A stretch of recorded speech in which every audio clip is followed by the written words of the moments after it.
Hello friends, welcome to my channel. So आज हम study करने वाले हैं की factors for success in selling in sales management.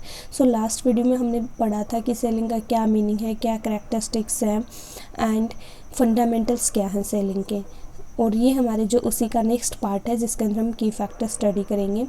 So selling क्या है? Selling means transfer of ownership of goods and services, कि हमने अपनी गुड्स एंड सर्विसेज की तब ओनरशिप ट्रांसफ़र करते हैं seller to buyer in exchange for money, और आप बोल सकते हो in exchange of for consideration.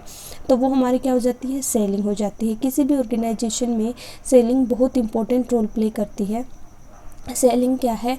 Selling is the core of marketing. Her enterprise की जो सक्सेस और फेलियर है वो डिपेंड करती है कि उनकी सेलिंग एक्टिविटी कैसी है। सेल्स के बिना कोई भी बिजनेस है मार्केट के अंदर सर्वाइव नहीं कर सकता। हर बिजनेस का जो अल्टीमेट ऑब्जेक्टिव क्या होता है कि हमने प्रॉफिट अर्न करने, और प्रॉफिट अर्न करने का जो ऑब्जेक्टिव है वो हम अचीव कर सकती है, मतलब जो भी सेलर्स है वो कैसे अचीव कर सकते हैं? Through sales. एंड सेल्स करने के लिए हमें एक इफ़ेक्टिव सेल्स करने के लिए एफिशिएंट सेल्स फोर्स की भी रिक्वायरमेंट होती है।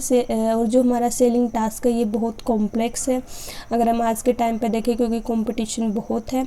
सो सेलिंग जो जॉब है वो डिपेंड करती है कि जो हमने हायर किया है पर्सन, जो सेल्समैन है उसकी वो कैसे एफर्ट लगा रहा है, कैसे उसकी स्किल है, कैसे उसकी नॉलेज है, कैसे उसका एक्सपीरियंस है, बहुत सारी चीज़ों पे है वो डिपेंड करता है।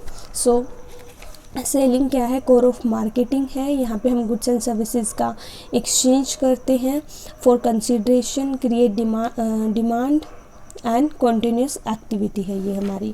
अब हम बात कर लेते हैं की factors for success in selling. ठीक है, तो किसी भी ऑर्गेनाइजेशन की है वो सेलिंग सक्सेस कब होगी, ये किस किस चीज़ों पे डिपेंड करती है कि प्रोडक्ट की क्वालिटी कैसी है, सेलिंग स्टाफ हमारा कैसा है, कंपनी की सेलिंग पॉलिसीज़ कैसी है, कॉरपोरेट की इमेज कैसी है, ब्रांड इमेज कैसी है, प्रमोशनल एफर्ट्स कैसे लगा रहे हैं, डीलर सेलिंग एफर्ट्स कैसे हैं, ठीक है, कंपटीशन लेवल कैसा है मार्केट के अंदर। तो यहाँ पे कुछ फैक्टर्स कंट्रोलेबल होते हैं कि ऑर्गेनाइजेशन कंट्रोल कर सकती है, but some factors are beyond the control of organisation. So controllable and uncontrollable factors. ठीक है, सो कंट्रोलेबल फैक्टर्स तो लाइक हमारे सेल्समैन से रिलेटेड हो गए, कंपनी से रिलेटेड हो गए, कंपनी के प्रोडक्ट से रिलेटेड हो गए, जिनको कंपनी कंट्रोल कर सकती है, चेंज कर सकती है अपने according. But uncontrollable factors like government की पॉलिसीज़ कैसी हैं, टैक्सेशन पॉलिसीज़ कैसी हैं, ठीक है, हमारी इकॉनमी में रिसेशन चल रहा है या बूम पीरियड चल रहा है, ये चीज़ें क्या है? ये आउट ऑफ कंट्रोल है। सो हम जो स्टडी कर रहे हैं ये कौन से फैक्टर्स हैं? ये हम कंट्रोलेबल फैक्टर्स की यहाँ पे बात कर रहे हैं, जो हमारे 2 पार्ट्स में क्लासीफाई किए गए हैं, factor relatings to salesman and factors relating to product और कंपनी। सो पहले हम बात करते हैं factors relating to salesman.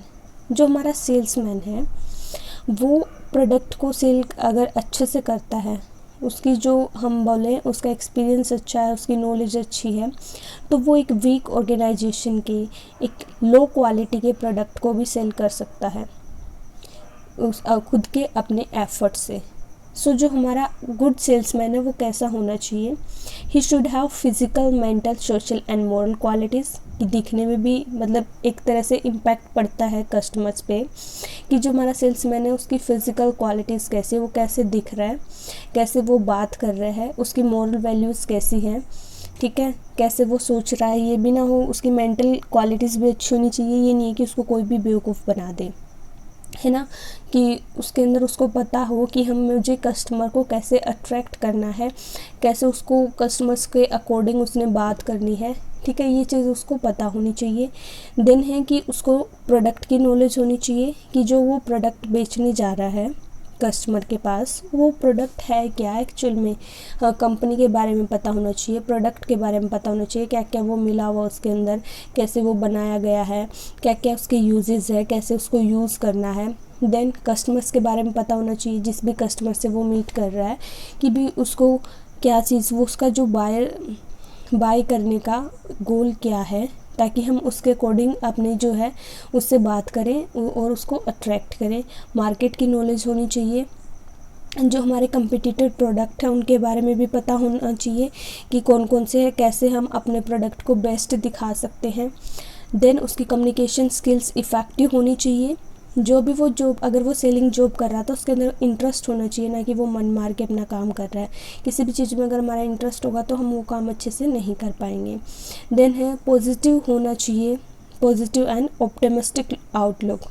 Then है हमारा गुड, मतलब जो भी है कि अगर हमारे जैसे कस्टमर से वो मिल रहा है, कस्टमर कोई भी क्वेरी दे रहे हैं, डाउट दे रहे हैं, कोई भी सजेशन दे रहे हैं या फिर कंप्लेंट्स कर रहे हैं, तो कस्टमर्स को वो सारी चीज़ जो चीज़ें वो बोल रहे हैं, तो जो हमारा सेल्समैन है उसको वो सारी चीज़ें अच्छे से सुननी चाहिए कि वो क्या बोल रहे हैं, वो क्या चाहते हैं। ये नहीं है कि आप वहाँ पे उल्टे जवाब दो या फिर उनकी चीज़ को सुनो ही ना, या फिर आप बोल दो कि नहीं आप तो गलत बोल रहे हो। वहाँ पे आराम से वो सब चीज़ें क्या है सुननी चाहिए। गुड लिसनर होना चाहिए जो हमारा सेल्समैन है। देन है कि जो हमारे कस्टमर्स हैं उनके साथ अच्छे रिलेशन, गुड रिलेशन डेवलप करें। इससे क्या होगा, he should be service oriented. अगर हमारे जो कस्टमर के साथ अगर सेल्समैन के अच्छे रिलेशन बन जाए तो वो हमारा प्रोडक्ट आगे भी लेंगे। एक तरह से हम कस्टमर को अपने पास रिटेन कर लेते हैं for the long period. Then है हमारा next factors relating to product और कंपनी।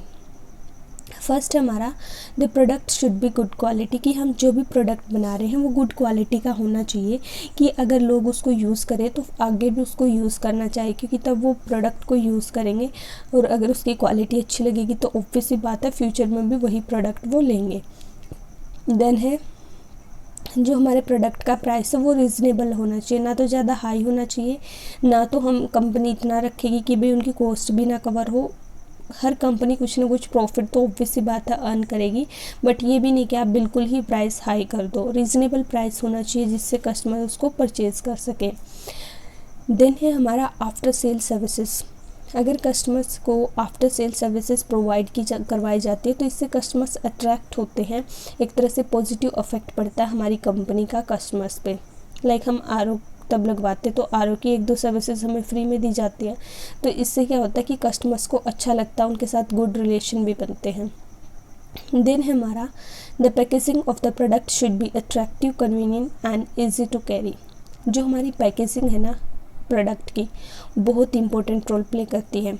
अगर हमने प्रोडक्ट को अच्छे से पैक किया हुआ है, बहुत अट्रैक्टिव है, तो उसकी कॉस्ट वैसे ही हाई हो जाती है। लाइक अगर हम दिवाली पे बात करें, दिवाली पे वही जो बादाम काजू है जो एक डब्बे में डाले हैं, दूसरे की बहुत अच्छे से पैकेजिंग की है, वही जो बिना पैकेजिंग जिसमें अच्छे से पैकेजिंग नहीं है वो 800 का मिल रहा है, और जो हाँ अच्छे से पैकेजिंग हो रखी है वो 2000 का मिल रहा है।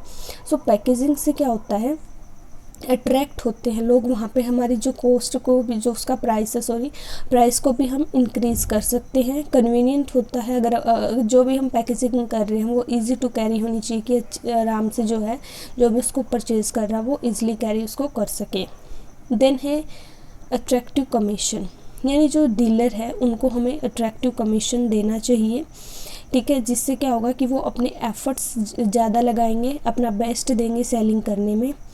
देन हम हम प्रमोशनल एफर्ट्स लगाते हैं वो भी हमें अच्छे से लगाने चाहिए, ठीक है, supported with best promotional efforts like advertising, personal selling, sales promotion, publicity, ठीक है, ये सारे हमारे क्या हो गए, प्रमोशनल एफर्ट्स हो गए। देन जो हमारा सेल्स स्टाफ है उसको भी मोटिवेट करना, अगर उनको ट्रेनिंग की रिक्वायरमेंट है उनको ट्रेनिंग प्रोवाइड करवाना टाइम टू टाइम, उनको एक तरह से एक जो भी उनको सेटिस्फाई रखना, इस चीज़ का भी बहुत इफ़ेक्ट पड़ता है जो हमारे प्रोडक्ट की सेल है। क्योंकि अगर जो हमारे सेल्स स्टाफ है ना यहाँ पे बहुत इंपॉर्टेंट रोल प्ले करती है, वही तो कस्टमर से एक्चुअल में मीट कर रही है, वही तो उनसे मिल रही है, ठीक है, तो अगर वो अच्छे से अगर अपनी जॉब को परफॉर्म करेंगे तो इसका एक पॉजिटिव इफेक्ट पड़ेगा हमारी सेल्स पे। देन है हमारा मार्केट रिसर्च, कि हमें time to time market research करती रहनी चाहिए कि मार्केट में क्या चल रहा है, उसके अकॉर्डिंग अपनी स्ट्रैटेजी बनाना, इनकी कौन कौन से इन्वायरमेंटल फैक्टर्स है जो हमारी ऑर्गेनाइजेशन को अफेक्ट कर रहे हैं, हमारे बिजनेस को अफेक्ट कर रहे हैं, हमारे प्रोडक्ट को अफेक्ट कर रहे हैं, कैसे उसके अकॉर्डिंग हमने खुद को प्लान करना है, एंड जो भी अपॉर्चुनिटीज़ हैं वो हमने लेनी है, ठीक है। एक तरह से अगर कोई भी ऑर्गेनाइजेशन आज के टाइम पे कंपटीशन बहुत है, अगर टाइम के साथ खुद को चेंज नहीं करेगी तो वो सक्सेसफुल नहीं हो पाएगी। सो आज की वीडियो में इतना ही। Thank you so much for watching. Please like, share and subscribe. Have a good day.